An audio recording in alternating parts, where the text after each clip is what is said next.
Mario, welcome. Thank you. Welcome. Nice to be here. It happened that you were just across the hallway. You had your table because you were searching for employees.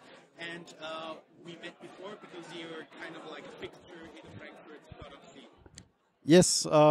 Thanks to phrasing it that way. I've put some time and some effort into elevating the Frankfurt startup community via events, via participating in. You could say so. I organized the first startup weekend in the Rhine-Main region in general, and like in Frankfurt at all now for 3 or 4 times now. Actually, too much. You run the basic grassroots event in Frankfurt? Yes, every a monthly founders table we call it. It's a grassroots event for startups and startup-minded people that are interested in founding and want to meet people who have experience and want to talk about the problems of a founder, not the problems of investors or not the problems of partners, but of the founders themselves, also as people. Like if your wife leaves you because you work too much, stuff like that. I do remember, for example, Flink, the guys who are now bought by Daimler, Mercedes. The company behind Mercedes is called Daimler. They've been bought because like they're a ride-sharing app, and I vividly remember meeting them first time at your founders table, as well as Dr. Severin. They're doing some cosmetic products here in Germany, but they're now, I think, almost globally available. And before they had a real business, before they had set up a company, I met them at your founders table. Yeah, we oftentimes get very experienced founders, but also very, let's say, new founders that are on the right track. And you kind of get a feel for who's going to be, who's on the right way, kind of try to find out what is their strategy, and you can kind of nudge them in the right way. Sometimes that's what we try, because we see it in the way that you can't build a company without a community of peers, and we try to be that. In the Frankfurt scene and abroad, because sometimes people move out of the country, move out of the city, and we don't lose touch. So sometimes we can refer people throughout the world, actually. So. And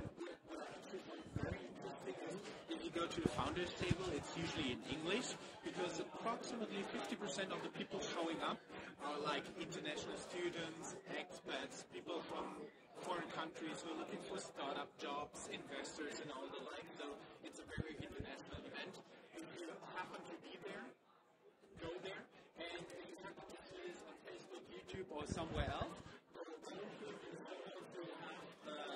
link to the meetup website where you can find Founders Table. We should also tell the people out there that we have a contractual agreement. Yes. So you're one of the 3 members of Rheinland-Pfalz, me being the other one, and Paul from Rheinland Startups, the third one. We're published members of inbound venture capital investment. So I may be a little bit biased when I talk to you. Nonetheless, you are here because you are the CTO of a company called FastBill. What does FastBill actually do? We're a small business finance management platform. So basically, if you start a business, you have lots of obligations towards the government. You have to write invoices that are contractually correct. You have to collect all your expenses in a certain way. Value-added tax. You have to calculate the value-added tax correctly. Lots of stuff that you have to do right. And we try to don't let you spend time on that. We know how to do this correctly, so we've built a software that takes all the guesswork out of it, and you can just focus on your business. We do this via various methods of automation. We have some AI process in the background. We also have human services in there that help you to completely end-to-end solve your problem.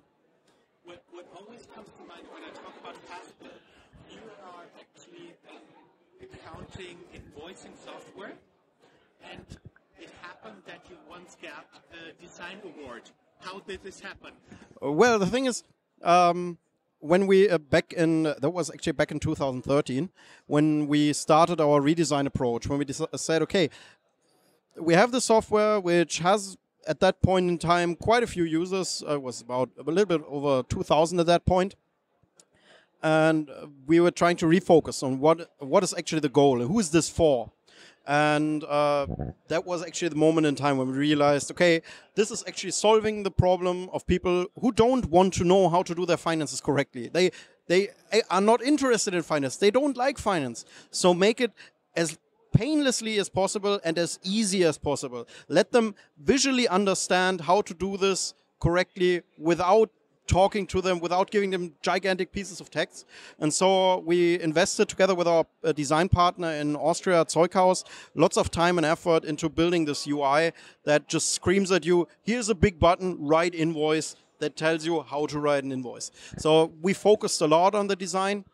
And since then, we've gone through more iterations where we basically have more of those thoughts and more philosophies in there, which also to this day go forward. We don't try to strangulate you with 1,000 form fields. We just want you to have as least amount of interaction with our software as possible while being completely compliant and while having all the data in the software that's necessary.